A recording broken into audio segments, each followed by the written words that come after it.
This channel does not promote any violent, harmful, or illegal activities. All content provided by this channel is meant for an educational purpose only.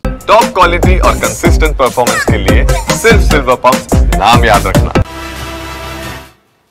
এবার যে খবরে নজর রাখবো, সরু ধানের যোগান কম, সরু চালের চাহিদা বেড়েছে দ্বিগুণ। উৎপাদন একই থাকায় চাহিদা বৃদ্ধি পাওয়ায় অত্যাধিক দাম বেড়েছে চালের, বলছেন চাষিরা। প্রাকৃতিক বিপর্যয়ে একরের পর একর কৃষি জমি চলে গিয়েছিল জলের তলায়, নষ্ট হয়েছে ধান। চাষিরা বলছেন মোটা ধান তারা সরকারি কিষাণ মান্ডিতে বিক্রি করে দেন। মোটা ধানের চাল খুব কম লোকে খান, বেশি ব্যবহার হয় সরু চালই, ফলে চাহিদা বেড়েছে সরু চালের। যোগান কম থাকায় হু হু করে বাড়ছে সরু চালের দাম, বলছেন চাষিরা। কৃত্রিম অভাব তৈরির অভিযোগ উড়িয়েছেন মিলের মালিকরা। আরো একবার আপনাদেরকে জানিয়ে রাখি, সরু ধানের যোগান কম এবং সরু চালের চাহিদা বেড়েছে দ্বিগুণ। উৎপাদন একই থাকায় চাহিদা বৃদ্ধি পাওয়ায় অত্যাধিক দাম বেড়েছে চালের, বলছেন চাষিরা।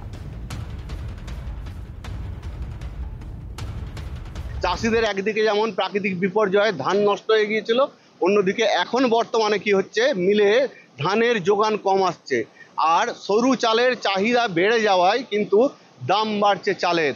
অন্যদিকে সরকারি কিষাণ মান্ডিতেও কিন্তু এখন ধান কেনা বন্ধ আছে। আর চাষিদের দাবি, তারা বাধ্য হয়েছে কি না, তারা ধান চাষ করেছিল, তাদের সমস্ত কিছুই নষ্ট হয়ে গিয়েছে, যার ফলে কৃত্রিম আকাল দেখা দিয়েছে ধানের। ধান কিন্তু রাইস মিলে সঠিকভাবে সরবরাহ হচ্ছে না, এইখানে বাধা।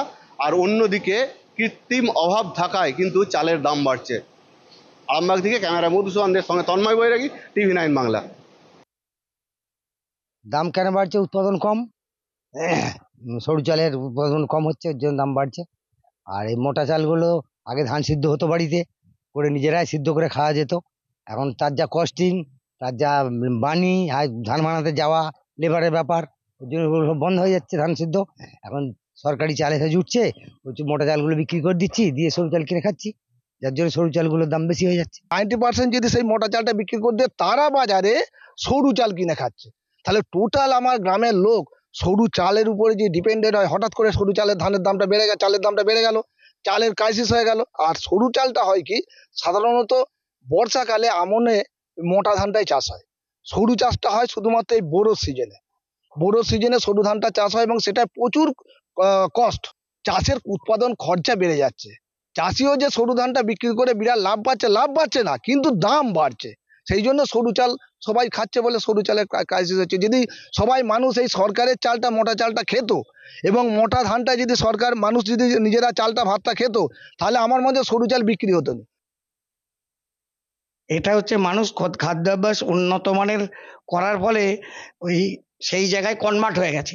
লঘু চাল খাওয়ার জায়গায়, মোটা চাল খাওয়ার জায়গায় সরু চাল, শৌখিন চাল খেতে অভ্যস্ত হয়ে গেছে, মানুষ চলে গেছে সেই জায়গাতে। যার ফলে উৎপাদন করতেও বহু রাইস মিল বাড়িয়েছে যে এই চালটাই উৎপাদন করব, কিন্তু তার যে মাল মানে ধান, সেইটার উৎপাদন তো বাড়েনি। আবার আগামী দিনে বোরো চাষ হলে বৈশাখ মাসের পর থেকে আবার ধানটা অ্যাভেলেবেল হবে, এবং চালের দামটাও আশা করি সেই সময় দামটা কমবে। আর এই যে চালের চড়া দাম, তাতে মাথায় হাত ক্রেতাদের। কিন্তু এরকম অবস্থা, চাষিরা বলছেন ধান উৎপাদনও যথেষ্ট হয়েছে, ধান বিক্রির সময় তারা বেশি দাম পাননি।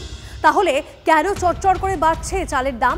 চাষিদের অভিযোগ, চালের দাম বাড়ার পিছনে রাইস মিলের মালিক ও কিছু অসাধু ব্যবসায়ীকে দায়ী করা হচ্ছে। তারাই ইচ্ছামতো দাম বাড়াচ্ছেন বলে অভিযোগ। চাষিদের অভিযোগ অস্বীকার করেছেন রাইস মিল মালিকেরা। তাদের বক্তব্য, সরু চালের চাহিদা বেড়েছে, তাই দাম ঊর্ধ্বমুখী। এত দাম বাড়ার কারণে চাষিরা তো ধানের দাম পায়নি, সেই অনুযায়ী যে অনুযায়ী চাল বিক্রি হচ্ছে, সেই অনুযায়ী কিন্তু চাষিরা ধানের দাম পায়নি। আমার যতটা সন্দেহ যে যারা ব্যবসাদার, তারা ধানটাকে গোদামজাত করে চালের দামটা কৃত্রিমভাবে বাড়িয়ে দিচ্ছে। ধানটাকে আপনার গোদামজাত করছে, যে চালটা বাজারে কম চাচ্ছে, যেন চালটা আমার দামটা বেড়ে যাচ্ছে। এটা বেড়েছে মানে ধান যা ফলন হয়েছে, তাতে করে চালের দাম বাড়া উচিত নয়। এটা কোনো কারণে হয়তো ব্যবসাদাররা গোদামজাত করে রেখে কৃত্রিমভাবে দামটা বাড়াচ্ছে। আমরা কিন্তু মজুদ রেখে এই কৃত্রিম অভাবটা আমরা তৈরি করিনি। বর্তমানে কোনো মিলে সেইভাবে ধান কিছু মজুদ নেই। চালের মার্কেট ঊর্ধ্বমুখী হওয়ার জন্য আমরা কিন্তু ধান কেনা বন্ধ করেছিলাম এবং চালের মার্কেট কিন্তু এখন নিম্নমুখী। কিন্তু যদি আবার করতে চায় হয়তো শেষ পর্যন্ত চালটাই মিনিকেট চালটাই হয়তো বাজারে অ্যাভেলেবেল হবে না। মিনিকেটের বাজারটা একটু বেড়েছিল, 6 টাকা 7 টাকা 8 টাকাও বেড়েছিল, কিন্তু মিনিকেট যে সমস্ত ধানগুলো চাষিরা দিচ্ছে তারা কিন্তু একটা উচ্চ মূল্যে ধানগুলো বেচছে। এখন ধরুন আমি যদি ধান কিনি, আমাকে ধানটা যদি উচ্চ মূল্যে কিনতে হয়, চড়া দামে কিনতে হয়, তাহলে আমি চালটা বেচবো কী করে? বুঝতে পেরেছেন? এটা তো মানতে হবে।